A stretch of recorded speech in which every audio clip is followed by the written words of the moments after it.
দারিদ্র দুই ধরনের, একটা আর্থিক দারিদ্র আর একটা মানসিক দারিদ্র।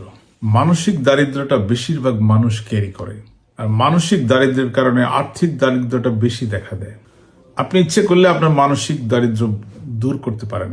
আলোকিত মানুষদের সাথে থাকবেন, জ্ঞানী মানুষদের সাথে থাকবেন, বুদ্ধিমান মানুষদের সাথে থাকবেন, ভালো পরামর্শদাতাদের সাথে থাকবেন। আপনার জীবনে কোনো কিছু লুজ করবেন না, আপনার মানসিক দারিদ্রতা থাকবে না, আপনি আর্থিকভাবে স্বয়ংসম্পূর্ণ হবেন, সফলতা আপনার আসবেই। আপনার আমার সফলতার জন্য আমাদের মনের সৌন্দর্য, আমাদের মেধার সৌন্দর্যটা বাড়াতে হবে, আমাদের মেধাকে কাজে লাগাতে হবে।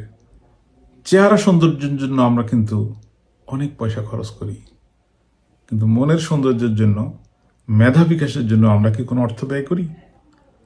মেধা বিকাশের জন্য আপনি অর্থ ব্যয় না করেও আপনি আপনার মেধা বিকাশ করতে পারবেন, যদি আপনি সেই আলোকিত মানুষদের সাথে থাকেন।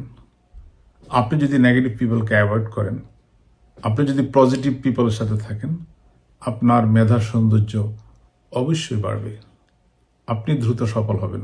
নেগেটিভ মানুষরা কিন্তু পরাজিত মানুষ, ওরা সব কিছুতে নেগেটিভ থাকে। নেগেটিভ মানুষদেরকে অ্যাভয়েড করার চেষ্টা করবেন।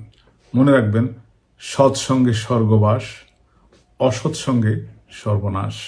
আপনার বন্ধু যদি একজন এন্টারপ্রেনার হয়, আপনার বন্ধু যদি একজন আলোকিত মানুষ হয়, আপনি ধীরে ধীরে আলোকিত মানুষ হয়ে যাবেন, ধীরে ধীরে আপনি উদ্যোক্তা হবেন। আপনাকে বুঝতে হবে, আপনার সঙ্গ, আপনার পরিবেশ আপনাকে উঠতে এবং ধ্বংস করতে সহায়তা করতে পারে।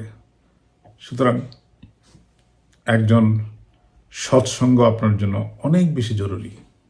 নেগেটিভ মানুষদেরকে অ্যাভয়েড করার চেষ্টা করবেন।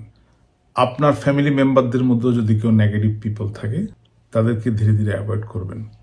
মনে রাখবেন, নেগেটিভ পিপল আপনাদেরকে নেগেটিভিটি উপহার দিবে, পজিটিভিটি উপহার দিবে না। নেগেটিভ পিপলকে অ্যাভয়েড করা শিখুন, খুব দ্রুত আপনার জীবনে সফলতা আসবে।